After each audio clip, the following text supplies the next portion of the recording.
Bien, hermanos, bienvenidos a la cuarta clase del curso sobre los estándares de Westminster, la parte uno, en la Academia Juan Calvino. El tema de nuestra clase el día de hoy es el decreto eterno de Dios, que lo encontramos en el capítulo 3 de la Confesión de Fe de Westminster.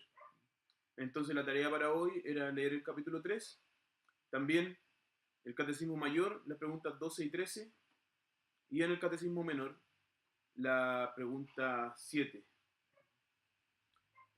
Cuando hablamos acerca del decreto de Dios, es muy probable que encontremos diferencias entre uno y otro cristiano, entre una y otra iglesia, en cuanto a cuánto abarca o qué está sujeto al decreto de Dios.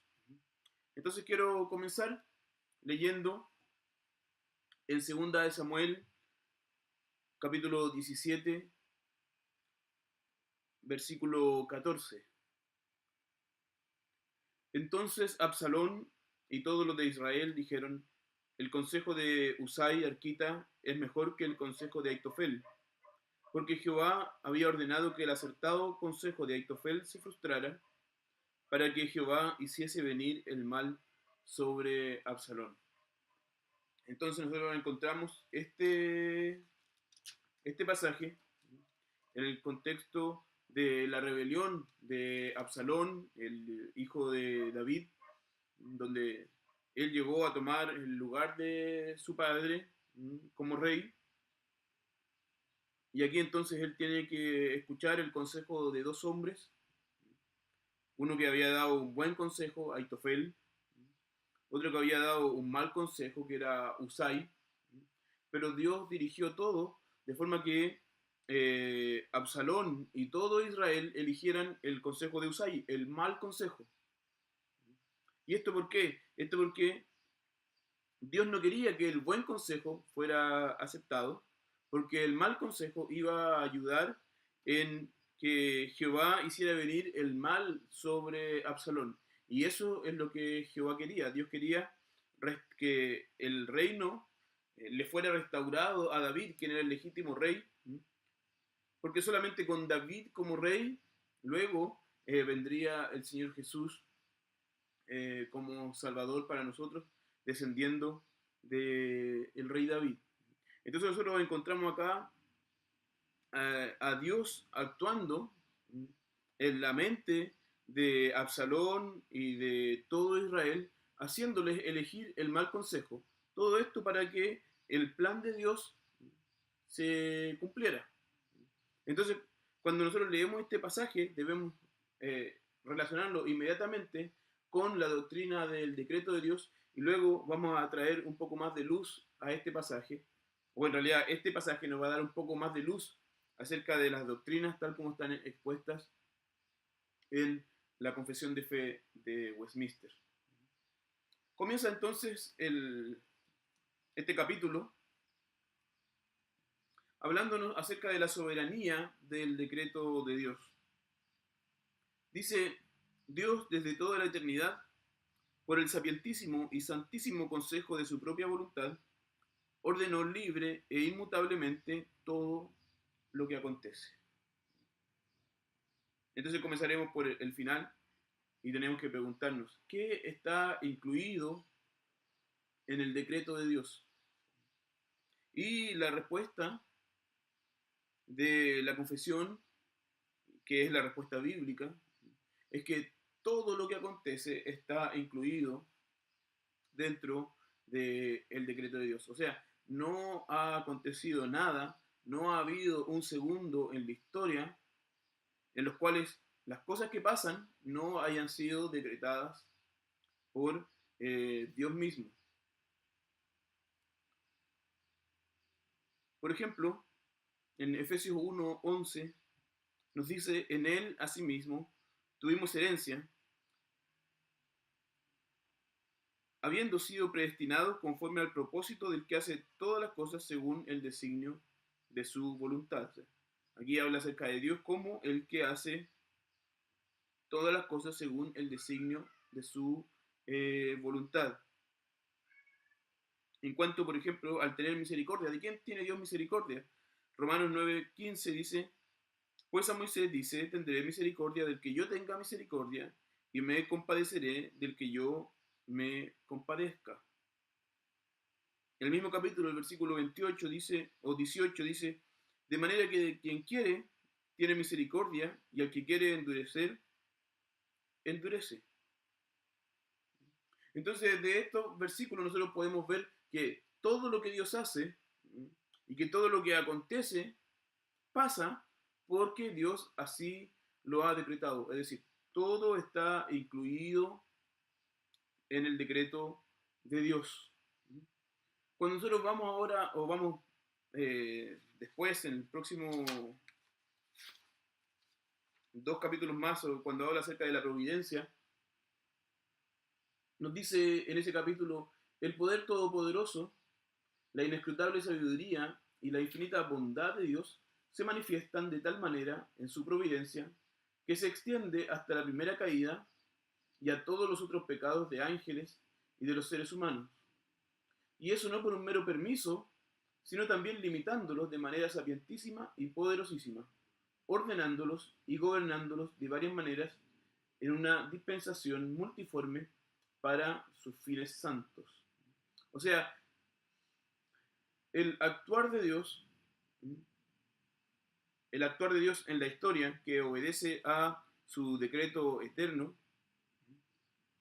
se extiende a todo lo que pasa, incluyendo la caída, incluyendo los pecados de los ángeles y los seres humanos, dice la confesión.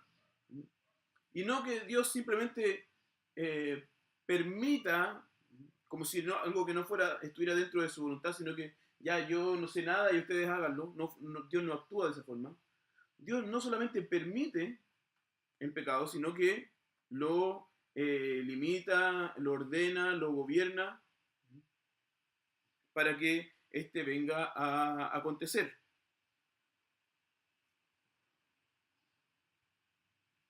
Por ejemplo,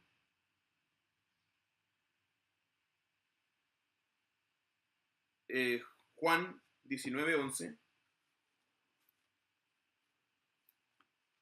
el Evangelio de Juan, capítulo 19, versículo 11.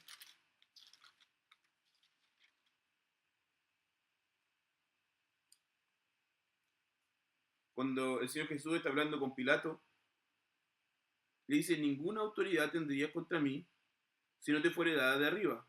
Por tanto, el que a ti me ha entregado, mayor pecado tiene. Entonces el Señor Jesús aquí, reconociendo, no, corte.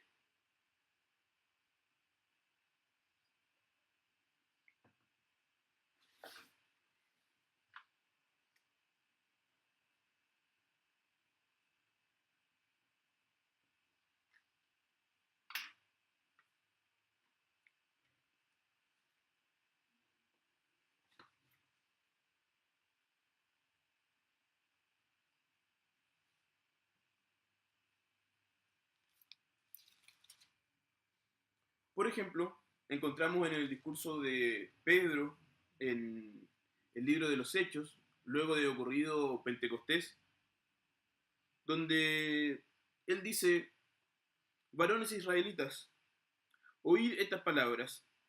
Jesús Nazareno, varón aprobado por Dios entre vosotros, con maravillas, prodigios y señales que Dios hizo entre vosotros por medio de él, como vosotros mismos sabéis, a este, entregado por el determinado consejo y anticipado conocimiento de Dios, prendisteis y matasteis por manos de inicuos, crucificándole. Entonces el apóstol Pedro está aquí llamando la atención de los israelitas y diciéndole, ustedes mataron a Jesús, ustedes habiendo incluso conocido lo que Dios estaba haciendo por medio de él, habiendo conocido que era alguien aprobado por Dios por los milagros, los prodigios, las señales que él hacía, ustedes lo mataron. Pero aquí añade una información que está relacionada con nuestro tema. Dice que ellos lo mataron entregado por el determinado consejo y anticipado conocimiento de Dios. O sea, estaba dentro del plan de Dios desde la eternidad que los judíos en este tiempo, el tiempo en el cual fue escrito, no recibieran al Señor Jesucristo, sino que al contrario lo prendieran y lo mataran. Entonces, incluso el asesinato del Señor Jesús está incluido dentro del decreto de Dios. Todo entonces está incluido en el decreto de Dios. Ahora, ¿desde cuándo? Dice el texto que Dios desde toda la eternidad, o sea, todo lo que está incluido en el decreto fue decretado en la eternidad. Incluso antes de que el mundo existiera, Dios ya había determinado las cosas como serían. Por ejemplo, en Romanos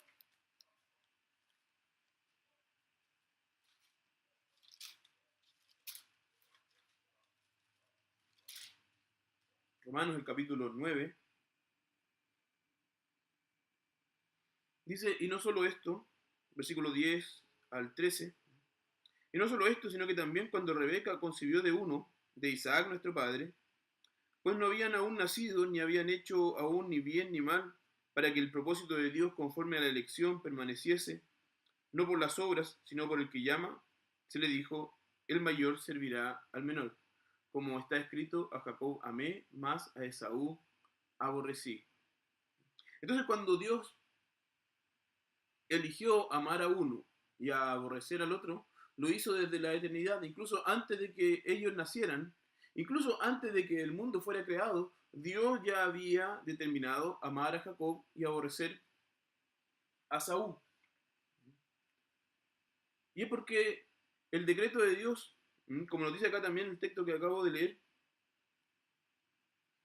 es para que, dice, para que el propósito de Dios conforme a la elección permaneciese, no por las obras, sino por el que llama.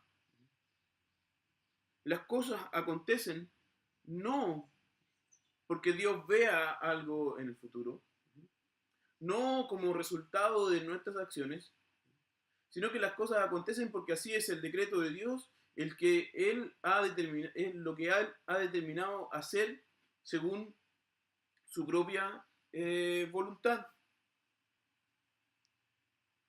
Como decía y lo leí recién en Efesios 1:11, dice que Dios hace todas las cosas según el designio de su voluntad, de su propia voluntad. Dice en la confesión, dice que Dios ordenó libre e inmutablemente todo lo que acontece. O sea, ajeno a lo que hay fuera de él, porque de hecho en la eternidad no había nada fuera de él, ajeno a todo, ajeno a lo que él haría en el futuro, ajeno a las decisiones que nosotros tomaríamos en el futuro, Dios determinó todo libre e inalterablemente. O sea, lo que Dios decretó en la eternidad, antes de la creación del mundo, va a acontecer sin ninguna duda en la historia. Primero, porque nadie puede detener la mano de Dios. Y en segundo lugar, porque Dios mismo no quiere cambiar su voluntad, porque le es imposible. Como dijimos en la clase anterior, Dios no está sujeto a cambios. No puede. Está fuera de su naturaleza el cambiar.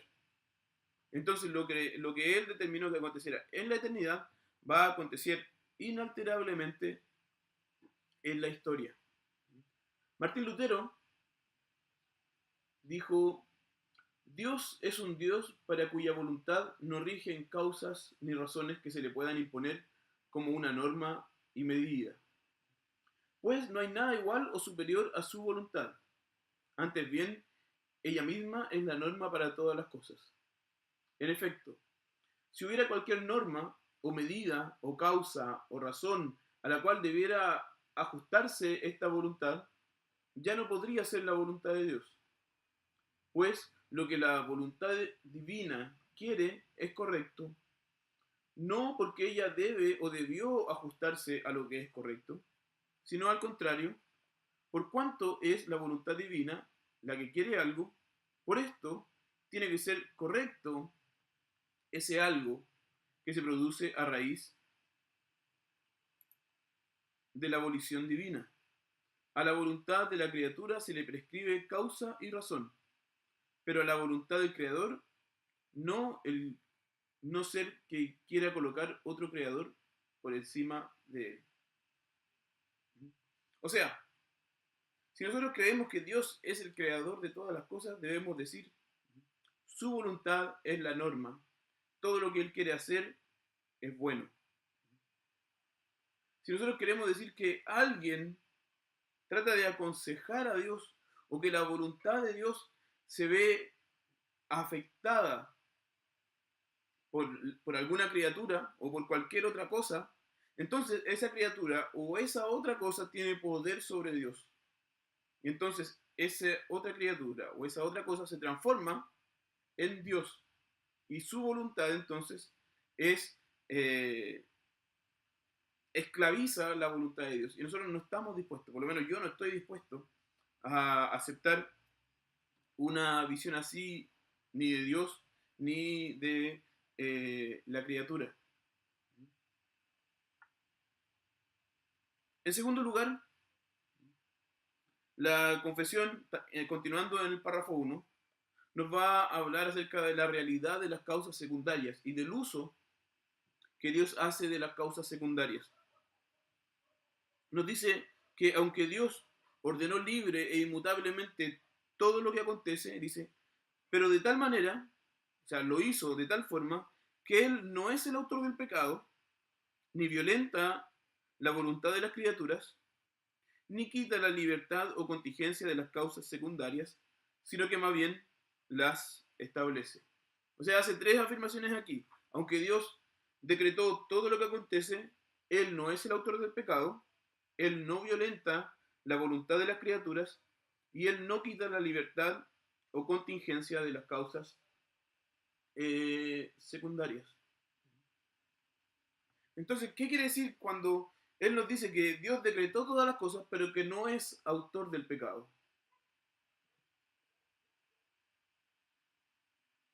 Lo que está queriendo aquí decir no es que Dios no sea la causa final del pecado.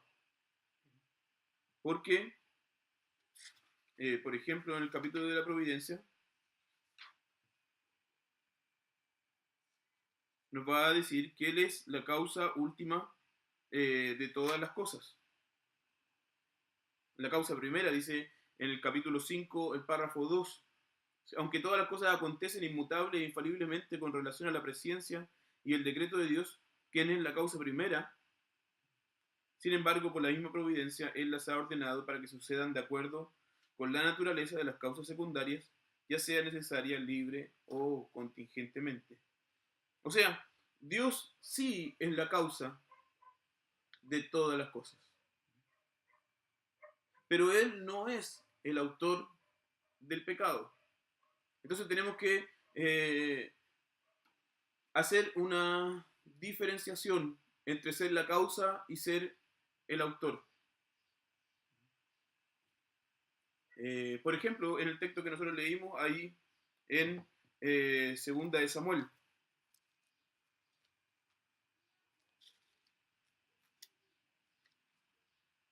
Era Segunda de Samuel 17:14.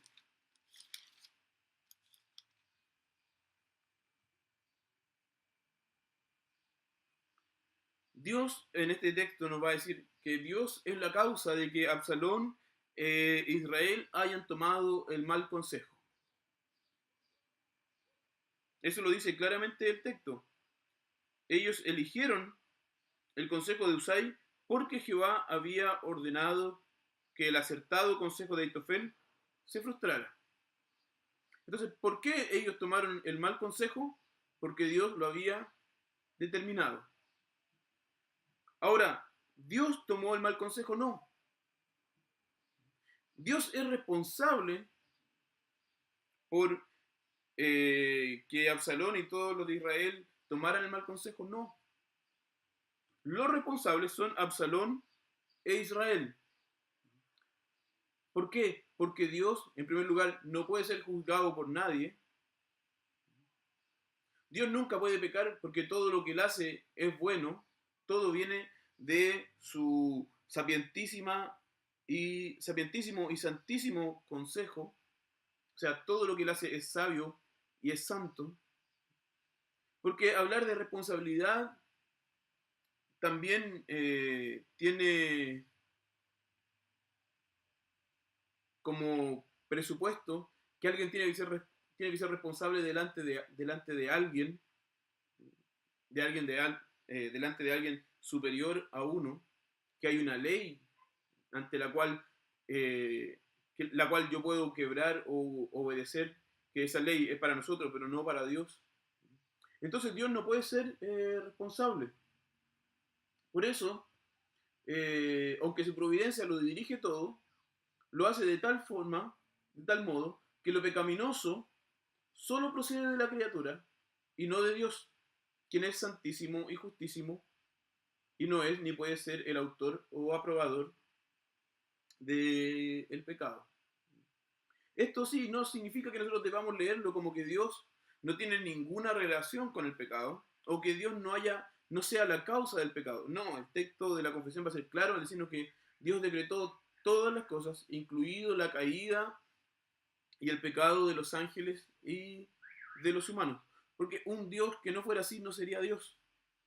Un Dios que no decreta todas las cosas no es Dios. Un Dios que no tiene control sobre todas las cosas no es un Dios al cual nosotros podamos orar. Si nosotros oramos a Dios es porque reconocemos que Él tiene autoridad sobre todas las cosas. Si hay algo en lo cual Dios no puede colocar su mano, entonces yo ya no puedo orar. Total, depende de mí, tendría que orarme a mí mismo entonces, o a las otras personas. Entonces, un Dios que no decreta todas las cosas y que no tiene todas las cosas bajo su control, no es un Dios verdadero y no es un Dios al cual nosotros podamos orar. Dice también que no es autor del pecado, dice que no violenta la voluntad de las criaturas. Y en el texto que nosotros leímos, dice que Absalón e Israel dijeron el consejo de Usai Arquita es mejor que el consejo de Aitofel. Ellos no pensaban, no, el consejo de Aitofel es mejor, y entonces Dios lo hace que elijan el consejo de Usai sin quererlo. No, nosotros queremos Aitofel, pero voy a decir Usai. No es esa la imagen que nos refleja aquí la escritura. Ellos lo hicieron porque quisieron. Su voluntad no es violada. Absalón e Israel quisieron seguir el consejo de Usai. Entonces es de esa forma que Dios actúa. Él no actúa haciéndonos elegir algo contra nuestra propia voluntad. Por eso no violenta nuestra libertad, sino que, al contrario, Él, antes de eso, Él es capaz de cambiar y dirigir nuestras voluntades.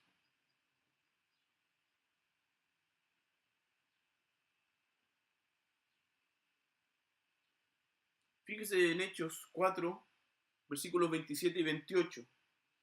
Dice, porque verdaderamente se unieron en esta ciudad contra tu santo Hijo Jesús, a quien ungiste, Herodes y Poncio Pilato, con los gentiles y el pueblo de Israel, para hacer cuanto tu mano y tu consejo habían antes determinado que sucediera.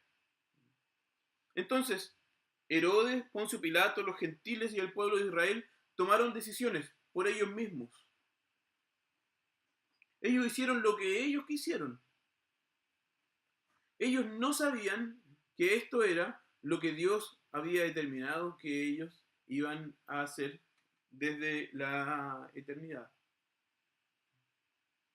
Entonces, Dios no violó la voluntad de Herodes, Poncio Pilato, los gentiles y los de Israel, sino que actuó en la voluntad de ellos para que ellos tomaran estas decisiones. Y finalmente el texto dice que Dios no quita la libertad o contingencia de las causas secundarias, sino que más bien las establece. Cuando hablamos acerca de las causas secundarias, son los medios que Dios usa para que su voluntad sea realizada. Por ejemplo, para que llueva hay nubes. Y llueve porque Dios quiere.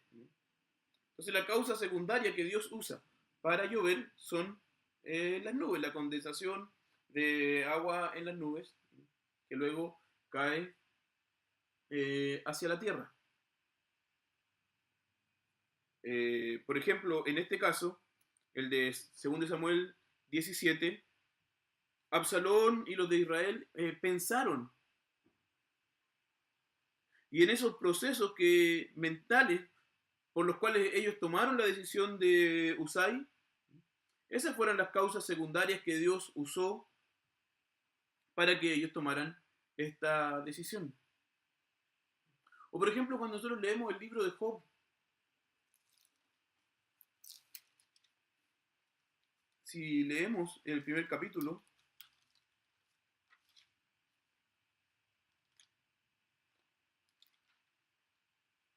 vamos a ver que, en primer lugar, Satanás vino con los otros hijos de Dios a presentarse delante de él. Dios le pregunta a Satanás, ¿viste a mi siervo Job? O sea, no es Satanás que llega aquí acusando a Job de que él está haciendo algo, sino que Dios quiere probar algo a Satanás por medio de la vida de Job. Entonces Satanás le dice, claro, si tú le das todas las cosas a Job, obviamente él no va a reclamar y él va a ser santo. Y entonces Dios le dice, bueno, entonces extiende tu mano y toca todo lo que tiene y verás si no blasfema contra ti en tu misma presencia. Entonces Satanás sale de delante de Jehová y empiezan a acontecer cosas en la vida de Job. Pero en última instancia es Dios quien está probando algo en la vida de Job. ¿Y cómo lo hace? Por medio de Satanás. También por medio de los sabeos.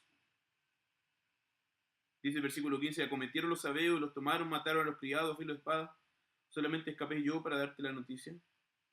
También luego cayó fuego del cielo. Luego vinieron también los caldeos. También el viento que azotó las cuatro esquinas de la casa y la casa cayó. Entonces nosotros aquí encontramos varias causas secundarias que sirven para que se cumpla el propósito de Dios. Pero las causas secundarias, el viento soplando fuertemente sobre la casa, y cuando pasa eso en una casa quizás que no esté tan bien preparada, la casa se va a caer, naturalmente. Entonces, Dios dice, no quita la libertad o contingencia de las causas secundarias, sino que más bien las establece. Los caldeos no sabían que ellos estaban haciendo la voluntad de Dios cuando llegan a robar los animales y a matar a los criados de Job. Ellos no sabían, pero ellos estaban haciendo la voluntad de Dios, aquello que Dios había decretado, y los usó a ellos como causas secundarias para probar lo que él quería probar en la vida de Job. Nosotros debemos recordar, por ejemplo, la escritura habla de Ciro como el báculo de Dios. O sea, la herramienta de gobierno de Dios era Ciro, un rey persa, que tomó como esclavos a Israel.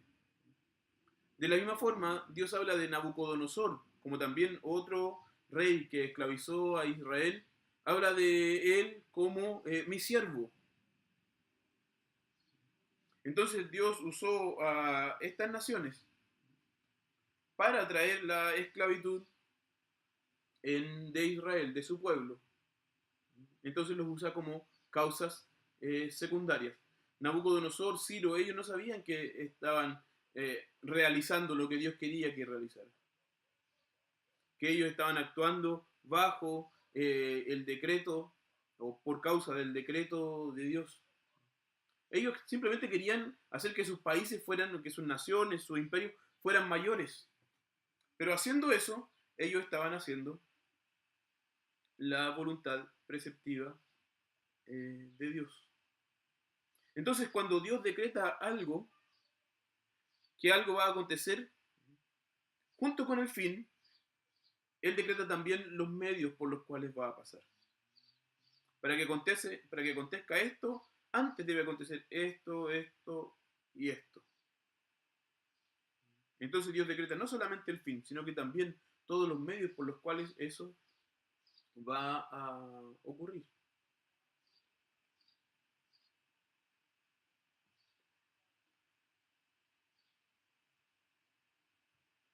Juan Calvino dice, cuando decimos que la voluntad de Dios es la causa de todas las cosas, se establece su providencia para presidir todos los consejos de los hombres, de suerte que no solamente muestra su eficacia en los elegidos, que son conducidos por el Espíritu Santo, sino que también fuerza a los réprobos a hacer lo que sea. Eso lo dice en la institución, el libro primero, el capítulo 18, el párrafo 2. Entonces Dios no actúa solamente en los elegidos, en los creyentes, sino que actúa en toda la humanidad. Bueno, Él es el creador, Él tiene el poder y el derecho para actuar de esa forma. Ahora, el párrafo 2 nos habla acerca de la independencia del decreto de Dios. Dice, aunque Dios sabe todo lo que podría o puede acontecer bajo todas las condiciones posibles, sin embargo no ha decretado nada porque lo previó como futuro o como aquello que acontecería bajo tales condiciones. Entonces, Dios sabe todas las cosas. Dios sabe lo que podría acontecer en determinadas circunstancias o en determinadas situaciones de mi vida o de nuestra vida. Sin embargo, cuando Él decreta, no lo hace viendo el futuro o pensando en cuáles sean las posibilidades que puedan haber en determinadas circunstancias. Entonces, no es por presciencia, por ver el futuro, no es por conocer las elecciones que haría el hombre, como enseña el molinismo, sino que él decreta, o él sabe todas las cosas, porque él las ha decretado. En Romanos 9, los versículos 10 al 16, bueno, lo acabo de leer. Y no solo esto, sino también cuando Rebeca concibió de Isaac, nuestro padre, pues no habían aún nacido, ni habían hecho aún ni bien ni mal, para que el propósito de Dios conforme a la elección permaneciese, no por las obras, sino por el que llama, se le dijo, el mayor servirá al menor, como está escrito, a Jacob amé, más a Esaú aborrecí. ¿Qué pues diremos? ¿Que hay injusticia en Dios? En ninguna manera. Pues a Moisés dice, tendré misericordia del que yo tenga misericordia, y me compadeceré del que yo me compadezca. Así que no depende del que quiere ni del que corre, sino de Dios que tiene misericordia. Entonces, lo que Dios sabe y lo que Dios ha determinado no depende en nada, ni del que quiere ni del que corre, no depende en nada del hombre, sino que depende de Dios mismo y de su propia voluntad. El párrafo 3 nos dice que el fin depende del decreto de Dios. Dice, por el decreto de Dios y para manifestación de su gloria, algunos seres humanos y ángeles son predestinados y preordenados para vida eterna y otros son preordenados para muerte eterna. O sea, el fin de ángeles y también de los hombres depende exclusivamente del decreto de Dios. El Catecismo Mayor, en la pregunta 12, dice: los decretos de Dios son los actos sabios, libres y santos del consejo de su voluntad, especialmente en lo que concierne a los ángeles y a los hombres. O sea, el texto aquí nos dice: hay algunos ángeles y hombres que son predestinados para la vida y otros que son preordenados para la muerte, todo esto para la manifestación de su gloria. O sea, Dios determinó quién va a ser salvo y quién va a ser condenado.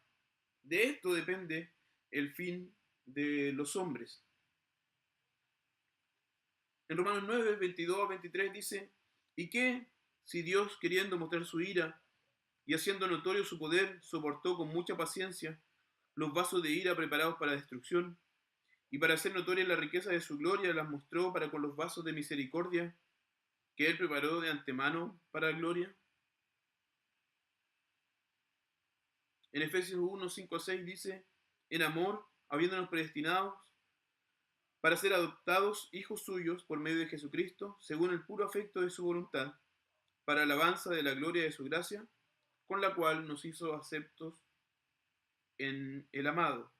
Y también Proverbios 16, 4 dice: todas las cosas ha hecho Jehová para sí mismo, y aún al impío para el día malo. Entonces, la primera cita nos habla de Dios preparando vasos de deshonra, dice, preparados para destrucción, y otros vasos de honra para salvación. Tanto en la condenación como en la salvación, su gloria y sus atributos van a ser mostrados, su justicia, su gloria. Ahí en Efesios 1, 5, 6 nos dice que Él eligió para salvación a los suyos, y en Proverbios 16, 4 nos dice que Dios creó incluso al impío para el día malo, para su propia gloria. Entonces nosotros encontramos acá a Dios eligiendo tanto para salvación como para condenación. Algunos van a decir: no, en verdad Dios elige solamente para salvación, y a los demás simplemente los pasa por alto. Es como que no tomara ninguna decisión con relación a ellos. Pero eso es una falacia, y en realidad es tratar de decir o de defender a Dios de algo que Él no quiere ser defendido, porque Él lo dice así: a unos yo los preparé para destrucción y a otros para salvación. Es como que yo tuviera dos monedas aquí en mi mano y tengo que elegir una. Elijo esta, pero esta simplemente yo no estoy pasándola por alto. Así como que yo no tomara ninguna decisión con relación a ella. La misma decisión que yo tomé con relación a esta moneda, la tomé con relación a esta. Y es por eso que la Escritura y la confesión nos van a decir que Dios decide tanto la salvación como la condenación de aquellos que Él quiere. Tanto así que aquellos que Él no quiere que sean salvos, dice Pablo ahí en Romanos 9, Él los endurece para que no crean.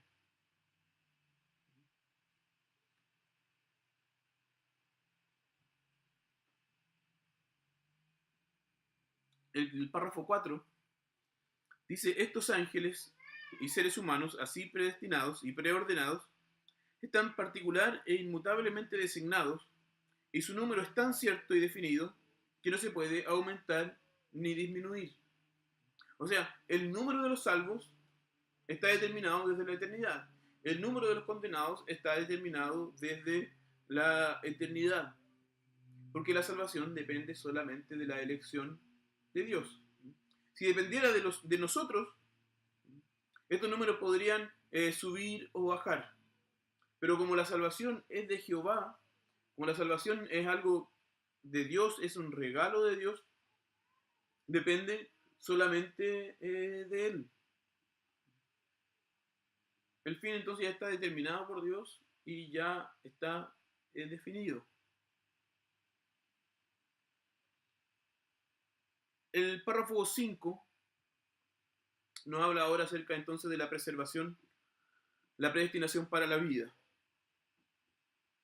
Dice, a aquellos de la humanidad que están predestinados para vida, Dios, según su eterno e inmutable propósito, y el consejo secreto y beneplácito de su voluntad, los ha escogido en Cristo para gloria eterna, antes que fueran puestos los fundamentos del mundo, por su pura y libre gracia y amor, sin la previsión de fe o buenas obras, o la perseverancia de ninguna de ellas, o de cualquier otra cosa que haya en las criaturas como condiciones o causas que le muevan a ello, y todo para la alabanza de la gloria de su gracia. Entonces aquellos que han sido predestinados son predestinados desde antes de la fundación del mundo. Es poco está repitiendo lo que ya ha dicho. Aquellos que son predestinados según la voluntad soberana de Dios. Aquellos que son predestinados han sido escogidos en Cristo para gloria eterna. O sea, ellos deben estar unidos en Cristo y es Dios quien los une con Cristo para gloria eterna, porque separado de Cristo nadie puede ser salvo. Nadie puede entonces estar predestinado para vida, o nadie puede recibir la salvación. Entonces Dios, porque nos predestina para vida, Él nos une con Cristo y nos encoge en Cristo, como somos parte de su pueblo. La Escritura dice que nosotros estamos escondidos en Cristo. Entonces aquí la confesión nos dice que nos ha escogido en Cristo para gloria eterna. Nos ha predestinado por amor y por gracia, por su pura y libre gracia y amor. Nos ha predestinado incondicionalmente, es decir, que no vio fe, buenas obras o perseverancia en las personas. Dios no esperó saber si nosotros íbamos a aceptar al Señor Jesucristo como nuestro Salvador. Él no esperó saber si nosotros íbamos a andar en buenas obras. Él no esperó saber si nosotros íbamos a perseverar hasta el final de nuestros días. No, Él nos predestinó según su voluntad, sin ver estas cosas, porque la causa de nuestra salvación es solamente la gracia y el amor de Dios, y no nosotros mismos. Cualquier otra forma de entender la salvación coloca la salvación en el hombre y no en Dios. Y entonces Dios tiene que esperar las decisiones del hombre. Entonces el hombre es mayor que Dios. Y no es así. También, ahora en el párrafo 6, nosotros vemos la predestinación de los medios para dar vida. Dijimos, Dios predestina el fin, pero también predestina los medios. Él predestina la salvación de los suyos, pero también predestina cuáles son los medios por los cuales Él va a dar vida a los suyos. El párrafo 6 dice, puesto que Dios ha designado a los elegidos para gloria, así también por el eterno y más libre propósito de su voluntad, ha ordenado todos los medios para ello. Por lo cual, los que son elegidos, estando caídos en Adán, son redimidos por Cristo. Son eficazmente llamados a la fe en Cristo por su Espíritu, que obra a su debido tiempo. Son justificados, adoptados, santificados, y por su poder son guardados para salvación por medio de la fe. No hay otros que sean redimidos por Cristo, eficazmente llamados, justificados, adoptados, santificados y salvos, sino solamente los elegidos. O sea, así como Dios ordenó la salvación de los suyos, Él ordenó también los medios para los cuales Él daría vida a los suyos, a aquellos que Él elige de entre los caídos para redimirlos en Cristo. Entonces Dios elige la obra de Cristo, Dios elige la obra y determina la obra del Espíritu Santo para guardarnos, para que nosotros seamos salvos. Si nosotros leemos en Romanos 8,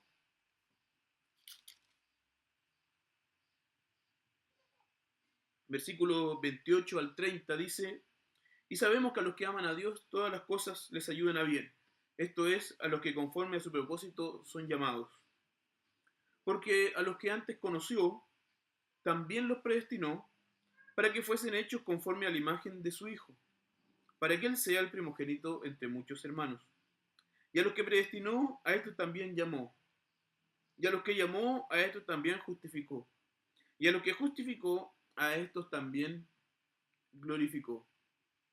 Entonces aquí el apóstol Pablo hace una cadena de 5 eventos, 5 hechos que están unidos de tal forma que lo que acontece al principio acontece también, o todo lo, con todo lo que acontece, lo primero va a acontecer también lo último. ¿Qué quiero decir con esto? Todos aquellos que antes Dios conoció, y aquí está hablando de conocer en cuanto a elegir, de tener una relación de intimidad con Dios, a todos los que conoció, los predestinó para que fuesen hechos conforme a la imagen de su Hijo. A todos los que predestinó, o sea, todos los que pasaron por aquí, pasaron por acá, todos los que predestinó, dice el versículo 29, o dice el versículo 30, también los llamó. Y a todos los que llamó, también los justificó. Y a todos los que justificó, también los glorificó. Y la glorificación es algo que viene después de la muerte. Y está relacionado con la salvación. Solamente aquellos que son salvos serán glorificados. Entonces, todos aquellos que Dios conoció desde la eternidad, aquellos que Dios eligió en la eternidad, serán predestinados, llamados, justificados y glorificados. Entonces Dios ordenó estos medios para traer salvación, para traer vida a los suyos. La obra de Cristo, la obra del Espíritu Santo, por medio del conocimiento, de la predestinación, del llamamiento, de la justificación y de la glorificación. Entonces Dios es quien nos guarda para que nosotros pasemos por todos estos, por todas estas etapas, por todos estos actos en nuestra vida, y Él es quien nos preserva en fe. Dice, por su poder son guardados para salvación por medio de la fe. Esto es lo que se conoce como en la doctrina de la gracia como la perseverancia de los santos. Los santos perseveran porque Dios los hace perseverar dándoles fe. Y también nos dice que no hay otros que sean redimidos por Cristo, eficazmente llamados, justificados, adoptados, santificados y salvos, sino solamente los elegidos. O sea, solamente aquellos que entraron en el primer paso llegarán al quinto. No hay nadie que se pueda añadir a la mitad del camino, sino que solamente los elegidos serán redimidos por Dios y tendrán vida. El párrafo 7 dice, al resto de la humanidad, por su pecado, agradó a Dios pasarla por alto y destinarla a deshonra e ira. Son pasados por alto en cuanto a darle salvación, pero no en cuanto a destinarlo, a darles un destino. Dios los destinó, no para salvación, sino que para deshonra e ira. Calvino dice, algunos se acogen aquí a la distinción entre voluntad y permisión, diciendo que los impíos se pierden porque así lo permite Dios, mas no porque Él lo quiera. Pero ¿cómo diremos que Él lo permite, si no porque así lo quiere? Pues no es verosímil que el hombre se haya buscado su perdición por la sola permisión de Dios y no por su ordenación.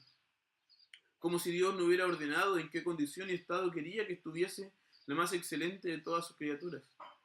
No dudo, pues, un instante en confesar simplemente con San Agustín que la voluntad de Dios es la necesidad de todas las cosas y que necesariamente ha de suceder lo que Él quiera, como también indefectiblemente sucederá cuanto Él ha previsto.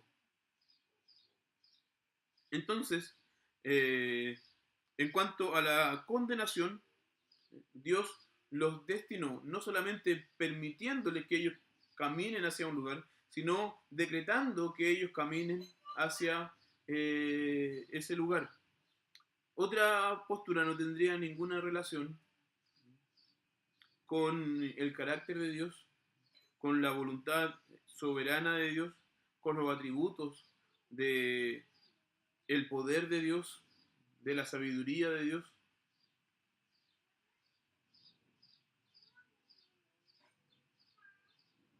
Dice que Dios extiende o retiene la misericordia como a Él le place. Eso lo dice Pablo en Romanos, citando a Dios mismo en Éxodo. Tendré misericordia del que tenga misericordia. Y haciendo esto, extendiendo su misericordia o reteniendo su misericordia, su gloria es mostrada, su poder soberano sobre las criaturas es mostrada y también su justicia es mostrada. Nosotros no podríamos conocer la justicia de Dios si no fuera porque Él castiga el pecado. De hecho, para que nosotros podamos ser salvos, su justicia tuvo que ser puesta sobre el Señor Jesucristo y el Señor Jesucristo tuvo que sufrir el castigo que nosotros deberíamos sufrir. Entonces Dios nunca deja de castigar los pecados, o lo hace sobre Cristo o lo hace sobre las personas que Él quiso que fueran condenadas.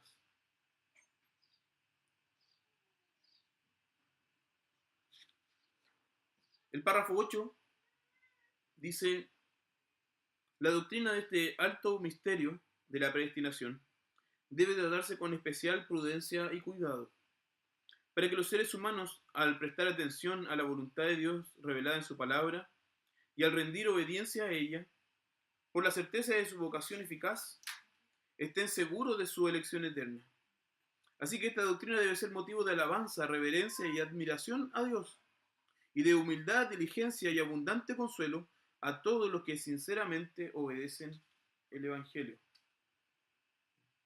O sea, esta doctrina debe ser predicada. Debe ser predicada con mucho cuidado, con mucha prudencia, con mucha exactitud.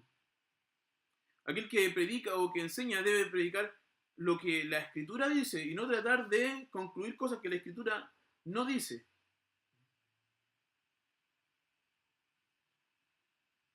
Porque haciendo esto, predicando y enseñando esta doctrina, esto va a producir que los creyentes pongan atención a la voluntad de Dios revelada en su palabra y también le obedezcan.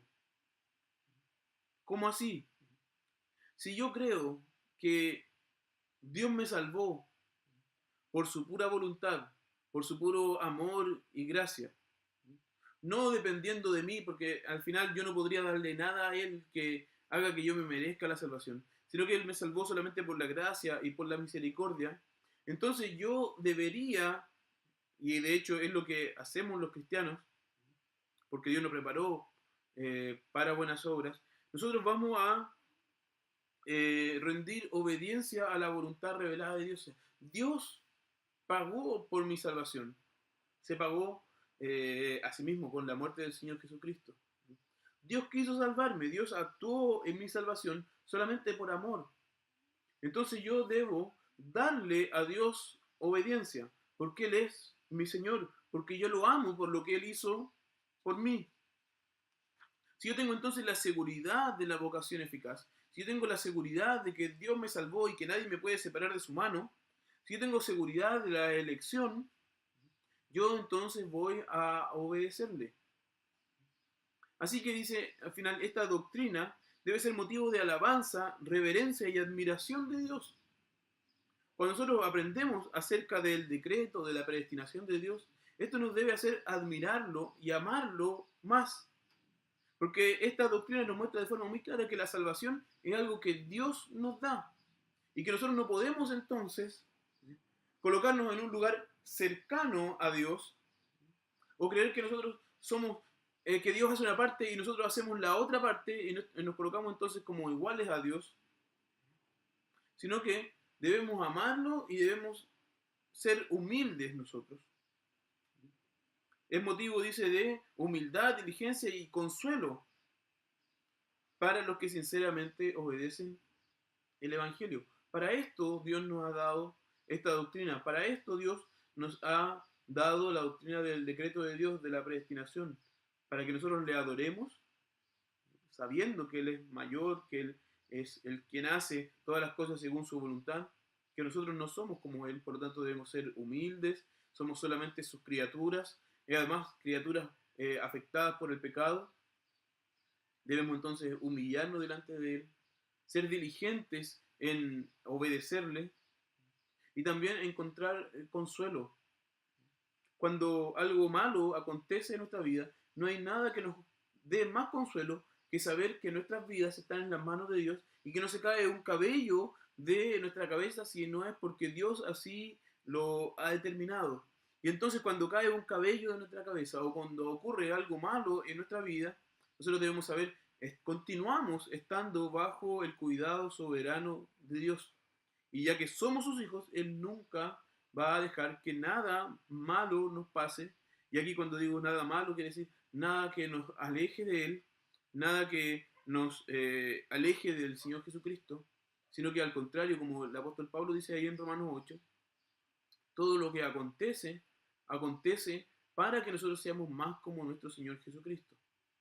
Entonces nosotros debemos saber, cuando algo malo acontece en nuestra vida, cuando algún sufrimiento viene a nuestra vida, es porque Dios así lo ha determinado como una forma de hacernos más como nuestro Señor Jesucristo.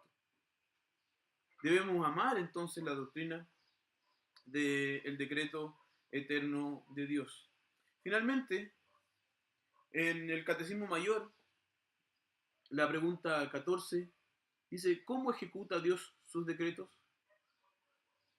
Y responde, Dios ejecuta sus decretos en las obras de creación y providencia, conforme a la presencia infalible y conforme al libre e inmutable consejo de su propia voluntad. Entonces aquí la pregunta 14 del Catecismo Mayor nos da paso a las siguientes dos clases, porque en la próxima clase vamos a hablar acerca de la creación y en la siguiente vamos a hablar acerca de la providencia de Dios.